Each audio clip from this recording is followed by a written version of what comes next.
So, hello guys, welcome to Sun। आज बहुत दिन बाद वीडियो बनाने में फिर किसी टॉपिक मिला था मुझे सुनने के लिए मिला था, इसलिए बहुत दिन बाद। सो तो थंबनेल आपने देखा होगा, जैसे कि हमें जो तैयारी है वो हिंदी में करनी है कि इंग्लिश में करनी है। तो आज मैं आपको बताऊंगी। मैं शुरू से हिंदी मीडियम की स्टूडेंट रही हूँ, लेकिन मेरी इंग्लिश अच्छी, इंग्लिश लिटरेचर मेरी बढ़ने के लिए अच्छी थी। मतलब बस मुझे बोलने में दिक्कत हुई कि समझ में एक एक वर्ड लेती थी, तो थोड़ा बहुत तो मुझे ज़्यादा दिक्कत नहीं है।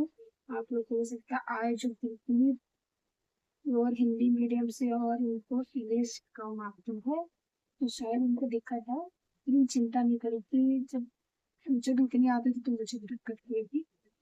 जब आप इंग्लिश मीडियम का बैच ले लेंगे तो मुश्किल से 2-3 महीने आपको दिक्कत होगी, और फिर अगर 6 महीने आपने पढ़े हुए आप रिवीजन करोगे तो फिर आपको एक वर्ड समझ में आ जाएगा, तो याद हो जाएगा कि इसको हाँ रेजिस्टेंस पे ये प्रतिरोध कहते हैं।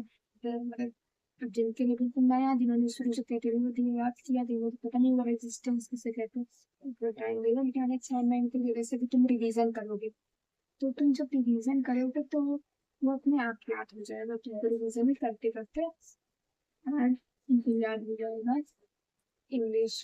और फिर उसके बाद तुमको इंग्लिश में सही बता रहे, फिर इंग्लिश तुम्हें ज्यादा सरल लगने लगी, और तुम जब उसके बाद हिंदी के वर्ड देखोगे तो कहोगे हाँ इंग्लिश के वर्ड, हाँ मुझे लगता है कि हिंदी इंग्लिश के वर्ड कठिन होते थे, लेकिन यहाँ पे हिंदी के वर्ड कठिन। और सही बता, पहले मैं हिंदी पढ़ती थी मुझे सरल लगते थे, और जब से मैंने इंग्लिश में सब कुछ पढ़ने लगी तो मुझे हिंदी के वर्ड समझ ही में नहीं आते थे, मैं क्या ही बताऊँ।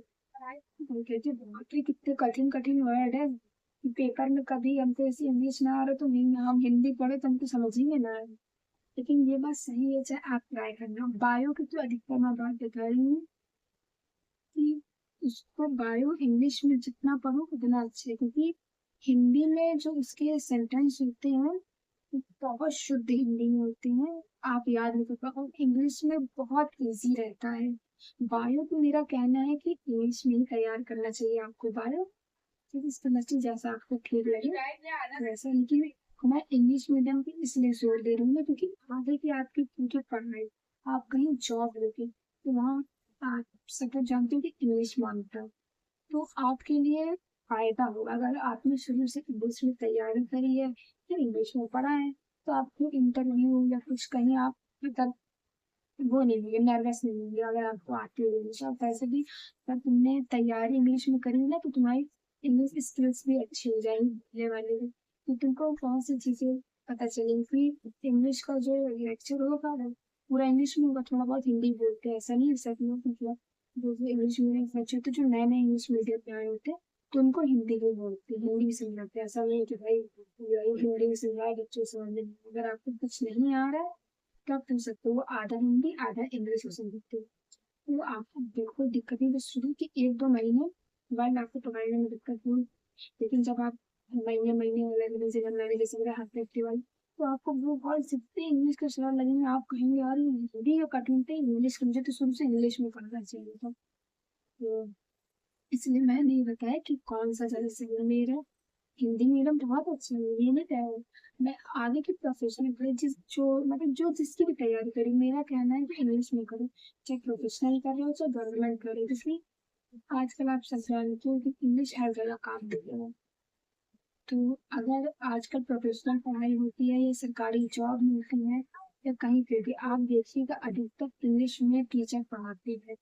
हिंदी में कुछ कुछ बहुत अच्छे होते हैं जो बता देते हैं, अगर जैसे तुमको नहीं लिख रहा है तो हिंदी पढ़ा देते हो। या अधिकतर आप बड़े बड़े कॉलेज में जाओ तो वो इंग्लिश में ही पूरा लेक्चर पढ़ाते हैं, तो अगर तुमने तैयारी इंग्लिश में करी है तो कोई दिक्कत नहीं होगी।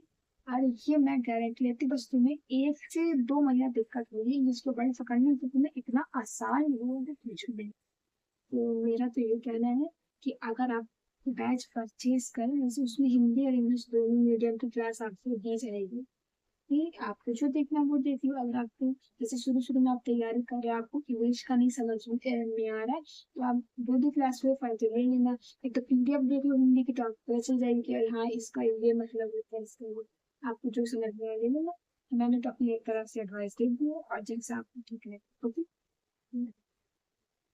बस यही इंफॉर्मेशन देनी। और जिस चीज की तैयारी चल रही है अच्छे से तैयारी कर, अगले साल तुम लोग का पक्का निकल जाएगा, 100% श्योर। ठीक है, बस ऐसे ही लगे रहना, मैंने पीछे छोड़ दिया सबको। कुछ महीने बाकी है, बस लग जाओ कि बहुत लोग हैं पीछे, बहुत लोग।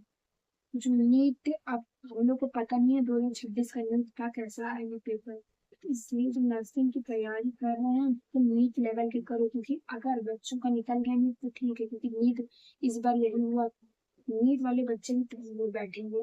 ये हमेशा याद रखना, कभी लो लेवल की तैयारी नहीं करनी चाहिए, हमेशा अपर ही करनी चाहिए।